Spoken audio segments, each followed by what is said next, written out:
So, what really happens when different cultures and peoples mix?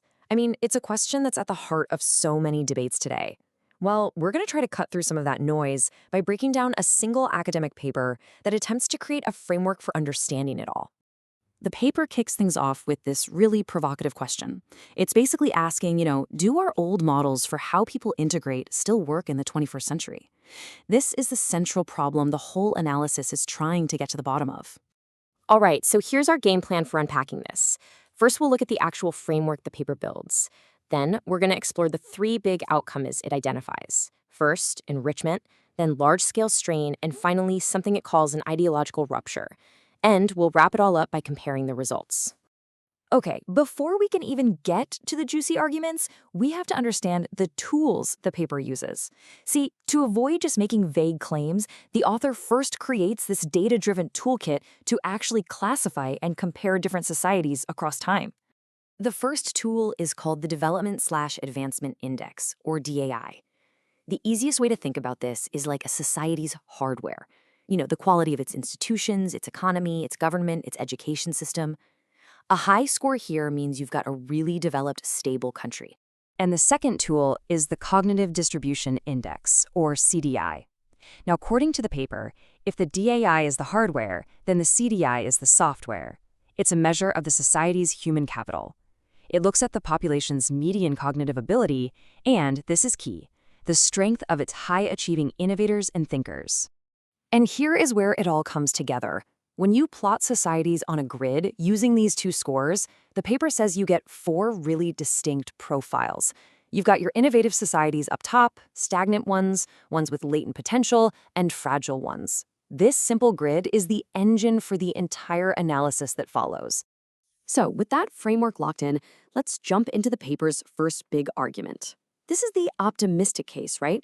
This is the idea that mixing cultures can be this incredibly powerful engine for creativity and progress. But the core idea here is really specific. The paper argues that real, tangible enrichment doesn't come from just adding, say, new foods or festivals. It claims it comes from integrating high-talent individuals, what it calls cognitive capital, into a society that already has strong, functioning institutions. And to back this up, the paper points to several historical examples. It talks about Jewish migration to the West and its outsized impact on science and the arts. It looks at the Indian and Chinese diaspora driving innovation in STEM fields in the US. And it even goes back to the Huguenot refugees who supercharged England's finance and textile industries. In every case, the paper's model says success happened because high CDI groups moved into high DAI society. But of course, that's only one side of the coin.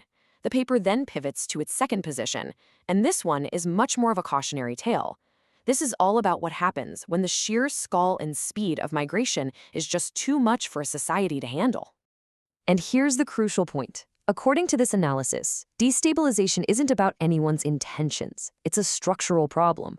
When the number of new people is too big, or when their starting points, their own DAI and CDI, are just too far apart from the host countries, the whole system just gets put under immense, sometimes breaking, strain.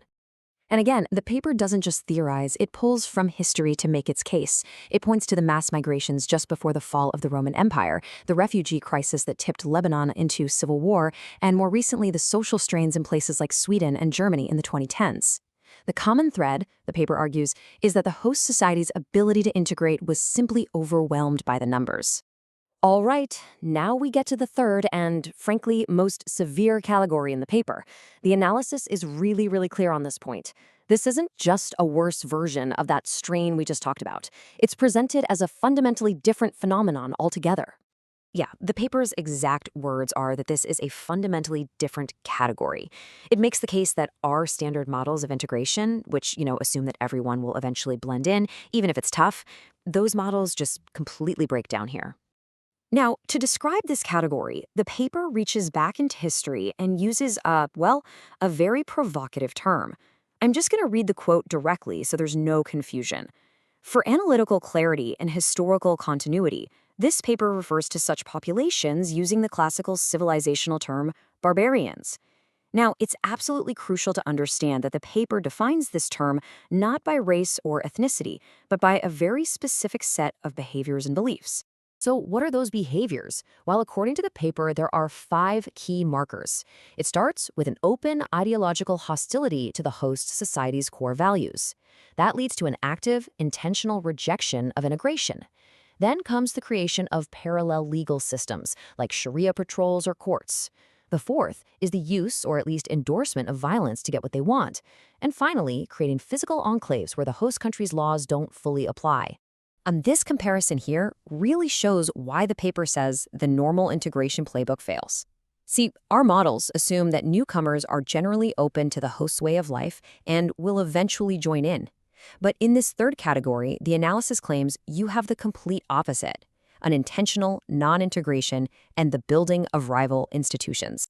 And the consequences of this, as asserted by the paper, are severe for the host society. It talks about a breakdown of the rule of law in certain areas, a chilling effect on free speech because people are afraid of violent backlash, a regression of women's rights near these enclaves, and this really interesting idea of a cultural contraction, not expansion, as the host society becomes more fearful and closed off. Okay, so we've walked through the 3 distinct paths outlined in the analysis: enrichment, strain, and rupture. So let's get to the final section and see how the paper pulls all of these threads together into its grand conclusion. This summary table here is really where the whole framework gets put to the test. You can see all the different historical examples laid out side by side, each with its DAI and CDI scores. And the paper argues a very clear pattern emerges. When you have small-scale, high CDI groups coming in, the outcome is enrichment. But when the inflows are massive and the DAI/CDI gaps are huge, you get strain or collapse. The table presents this as a consistent, data-driven pattern. So, when you boil it all down, what are the big takeaways here? First, the paper concludes that smart, selective openness to high-talent people can be a massive win. Second, that strong institutions aren't just a nice-to-have, they are absolutely essential for absorbing new populations. Third, that scale and pace are everything. They are critical dials for maintaining stability. And finally, that ideologically hostile groups are a totally different kind of risk and can't be managed with the same policy. Look, if there's only one thing you remember from this breakdown, let it be this. The paper's entire, very complex argument really boils down to one powerful idea. Not all cultural mixing is the same. The outcome isn't good or bad by default. It all depends on the specific variables: who is mixing, how many of them there are, and what the conditions are on the ground. And that really brings us to the final, massive challenge the paper leaves us with. It doesn't pretend to have an easy answer, but it forces us to confront this core dilemma. How can a modern society get all the incredible benefits that come from openness, while at the same time protecting the institutional strength and social trust that made it successful to begin with? That's the billion-dollar question.